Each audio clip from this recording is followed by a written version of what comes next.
ओम अज्ञानातिमिरन्धस्य ज्ञानाञ्जनशलाकया चक्षुरुन्मीलितं येन तस्मै श्रीगुरुवे नमः। नमः ओं विष्णुपादाय राधिकाय प्रियात्मने श्रीमद्भक्तिवेदान्त नारायण गोस्वामीति नामिने। श्रीकृष्ण लीला कथने सुदक्षम औदर्य माधुर्य गुणैश्च युक्तम् वरं वरण्यं पुरुषं महन्तं नारायणं त्वं शीर्षा नमामि। हरे कृष्ण कृष्ण कृष्ण हरे हरे, हरे राम राम राम हरे हरे। तो हमने 45th श्लोक फाइनली शेष कर लिया है। It's done. तो अब हम 46 श्लोक शुरू कर रहे हैं।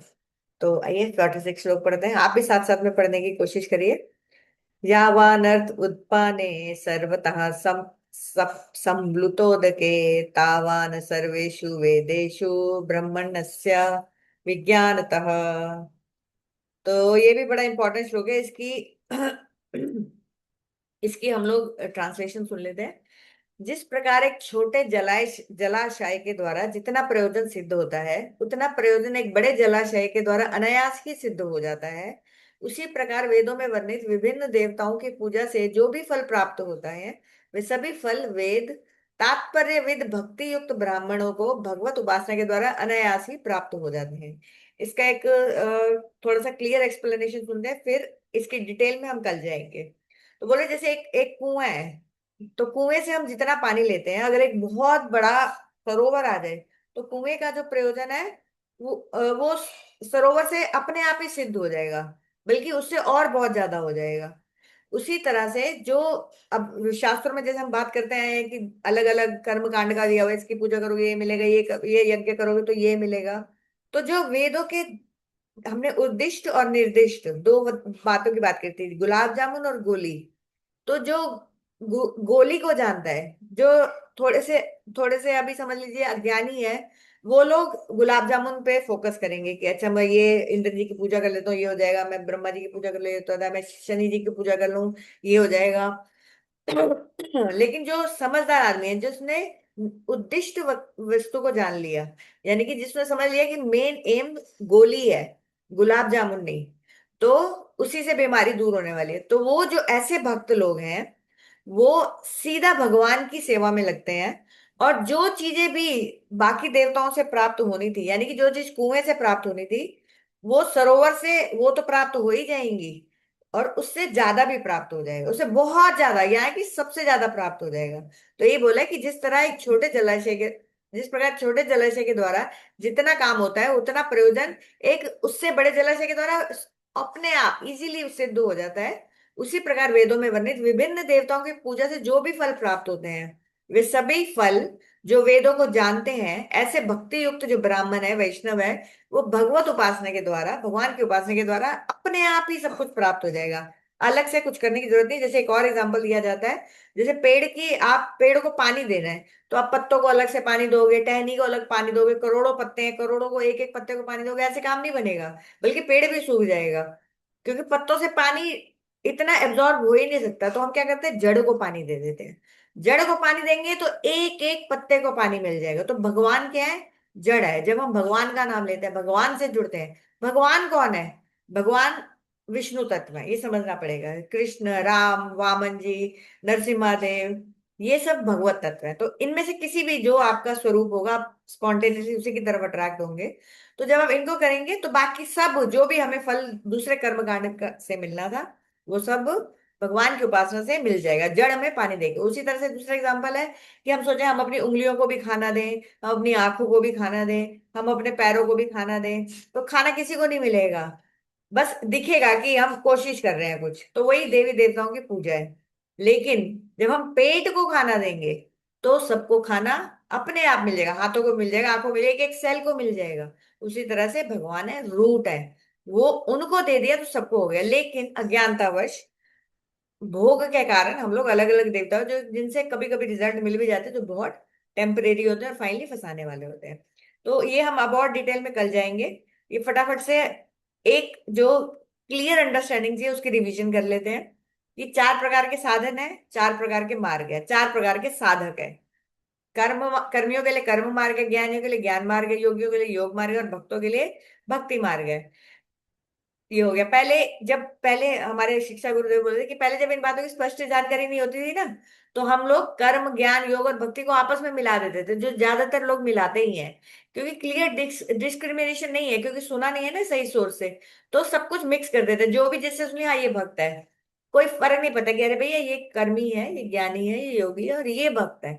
इसकी डेफिनेशन पता होनी बड़ी जरूरत है। संसार में ऐसा देखा जाता है, हम लोग देखते हैं कि कोई अगर व्यक्ति बहुत दयालु है, किसी से झगड़ा नहीं करता, बहुत शांत और सरल स्वभाव का है, तो लोग उसको क्या कहने लगते हैं, ये तो भक्त है, ये तो भक्त जी है, भक्त जी है। ऐसा हमने बहुत बार देखा हो, ऑफिस में कोई सीधा बंदा हो या आसपास कोई सीधा बंदा हो, मतलब बहुत शरीफ सा बंदा है, तो उसको हम लोग क्या बोलेंगे, अरे ये तो भक्त आदमी है, ये तो साधु आदमी है, भक्त आदमी है। लेकिन अगर वो actually, this is technically incorrect, ये बिल्कुल भी ठीक नहीं है। वो अच्छा इंसान है लेकिन वो भक्त नहीं है। क्योंकि अगर कोई व्यक्ति नाम जप नहीं कर रहा, भजन नहीं कर रहा, वृंदावन भक्ति भगवान से रिलेटेड तीर्थ स्थलों में नहीं जाता, भक्ति क्या है इसकी डेफिनेशन तक नहीं उसको पता, तो सिर्फ उसका शांत सरल और दयालु होने से उसको भक्त नहीं कहा जा सकता। वो अच्छा इंसान कहलाएगा, भक्त नहीं। तो सरलता भी भक्ति का एक लक्षण है। लेकिन मुख्य लक्षण क्या है? श्रवण, कीर्तन, विष्णु स्मरण। मतलब भगवान का नाम जप करना, भगवान की कथा सुनना, भगवान का कीर्तन करना और भगवान का स्मरण करना। तो प्रहलाद महाराज जी ने बताया, तो भक्त इसको बोलेंगे, कोई सीधे सरल आदमी को भक्त नहीं बोलेंगे। तो जब हमें परिभाषा नहीं पता होती तब हम भ्रमित हो जाते हैं, इसलिए दयालु व्यक्ति को भक्त मान लेते हैं, शांत व्यक्ति को भक्त मान लेते हैं, सरल व्यक्ति को भक्त मान लेते हैं। इसलिए इन चारों मार्गों को स्पष्ट रूप से समझना अति आवश्यक है, अगर हम भक्ति में प्रोग्रेस करना चाहते हैं। तो ये चार्ट मैंने पहले भी शेयर किया था, फिर इसको एक बार दिखा रही हूँ कि साधक क्या है, अधिकार क्या है उसका, साधन क्या है और साध्य क्या है। कर्म का कर्मी अधिक, कर्म, और भुक्ति, भुक्ति मीन्स भोग। साधक अगर ज्ञान है, ज्ञानी है, ये मैंने उल्टा कर दिया, ऊपर यहाँ अधिकार होना चाहिए, यहाँ साधक होना चाहिए। अगर ये ज्ञानी है तो उसका साधन ज्ञान होगा, ज्ञान वैराग्य का करेगा, और मुक्ति उसका योग, योग का उसी तरह से योगी का होगा, अष्टांग योग होगा, सिद्धि होगी। भक्ति का भक्त, साधन भी उसका भक्ति होगा और साध्य क्या होगा, भगवान की सेवा। कर्म माम में अधिकारी हम बहुत डिटेल में कर चुके हैं, बार बार नहीं इस पे जाएंगे। जन्म और स्वभाव चाहिए। जैसे हमने बोला था कि अगर एक ब्राह्मण है लेकिन बनिए की दुकान, मतलब उसने किराने की दुकान खोली, तो उसे अपने घर में यज्ञ पे नहीं बुलाएंगे। तो जन्म तो है लेकिन स्वभाव नहीं है। और विद दैट साइड एक बनिया है, उसको सब वेद शास्त्र आते हैं, सब कुछ आता है, लेकिन उसको भी अपने घर में यज्ञ करने के लिए बुलाएंगे। क्यों? क्योंकि उसका जन्म ब्राह्मण में है। तो जन्म और स्वभाव, कर्म कांड के लिए दोनों चीजें जरूरी। कर्म कांड के लिए, भक्ति के लिए नहीं, ज्ञानी के लिए नहीं, कर्म कांड के लिए जन्म भी ब्राह्मण होने चाहिए, स्वभाव भी जन्म, क्षत्रिय का, वैश्य का, उनका सबका ऐसे ही होता है। अब ज्ञान मार्ग में अधिकार, चित्त की शुद्धि अवश्यक है भाई, चित्त को शुद्ध करना पड़ेगा ज्ञानियों को और योगियों को, दोनों। अगर चित्त शुद्ध नहीं है तो ज्ञानी ज्ञान मार्ग का अनुसरण नहीं कर पाएगा, आगे नहीं बढ़ पाएगा। अब योग मार्ग में भी चित्त की शुद्धि आवश्यक है, योग भी योग मार्ग का अनुसंधान नहीं कर पाएगा और उसका चित्त शुद्ध नहीं हुआ।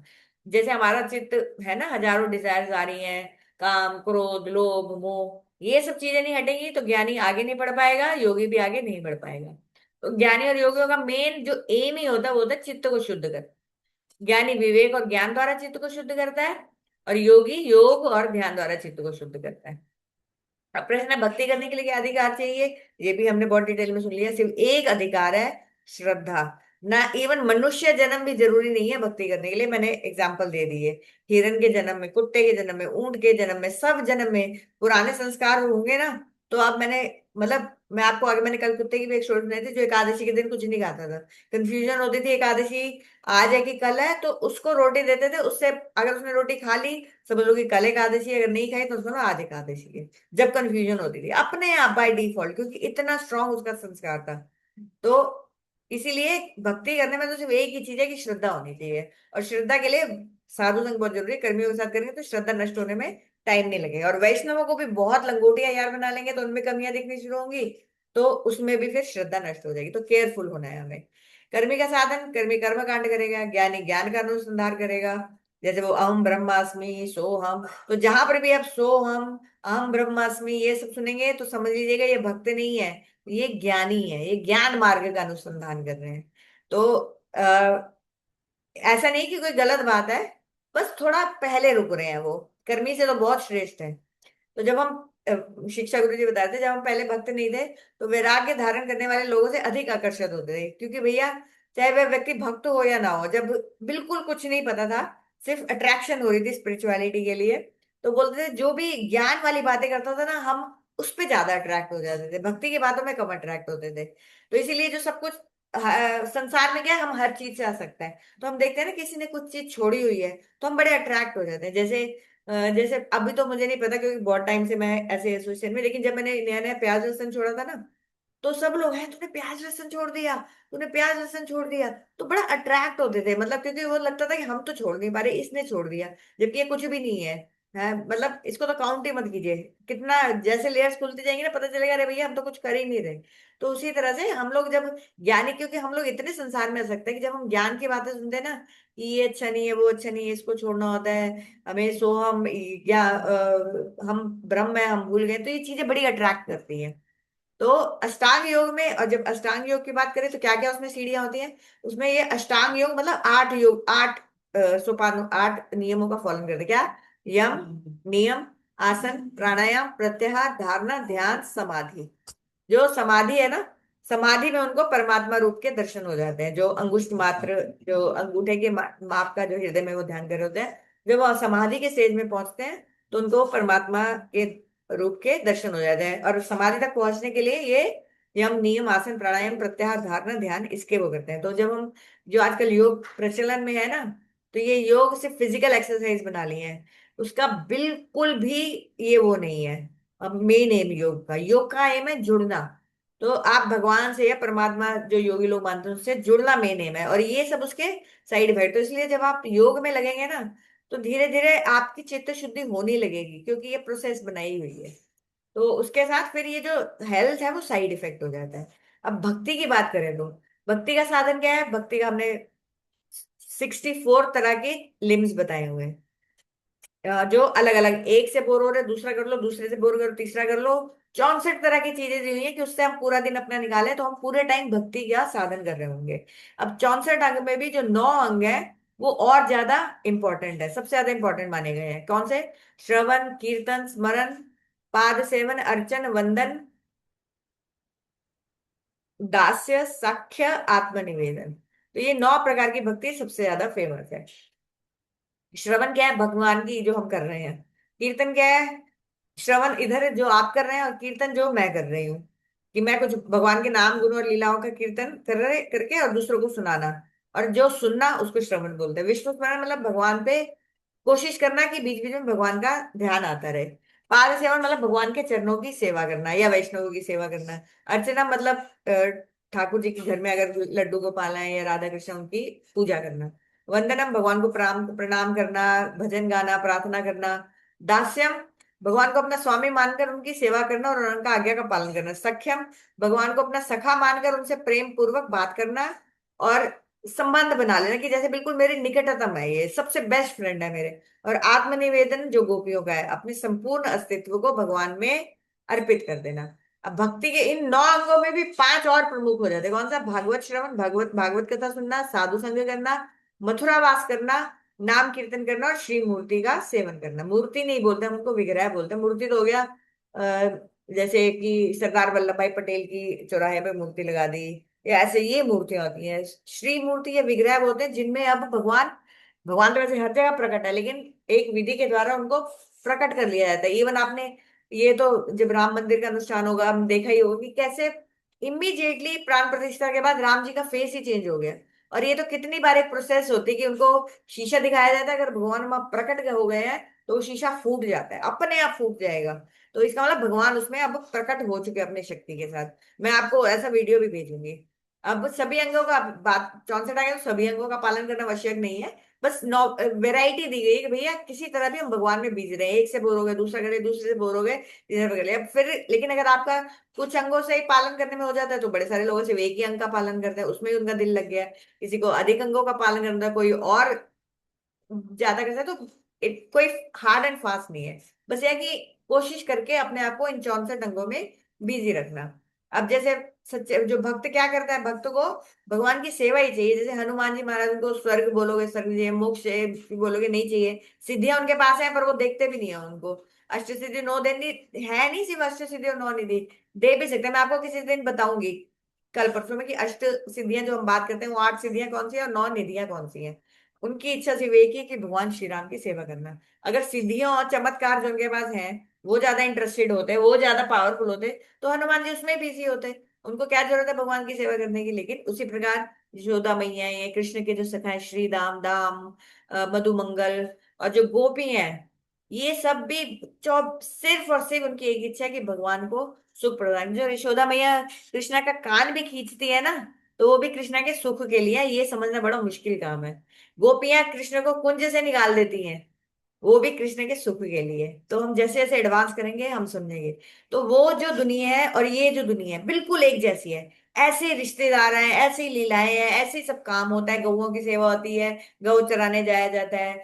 लेकिन एक ही फर्क है, यहाँ सब कुछ हम अपने सुख के लिए करते हैं, और वहां सब कुछ भगवान के सुख के लिए होता है। देखिए वैकुंठ वगैरह में भगवान के चार हाथ होंगे, लेकिन जो वृंदावन में चले जाएंगे जितना जो ऊपर, तो बिल्कुल ह्यूमन लाइक लीलाएं होती जाती है। तो वहां की रिफ्लेक्शन यहाँ आई हुई है। बस यहाँ हर कुछ चीज हमारा काम है। यहाँ काम है, काम मतलब मेरा सुख कैसे हो, और वहां भगवान का सुख कैसे हो। तो समय हो गया है, बाकी कल कंटिन्यू करते हैं। हरे कृष्णा कृष्णा कृष्णा हरे हरे, हरे राम राम राम हरे हरे।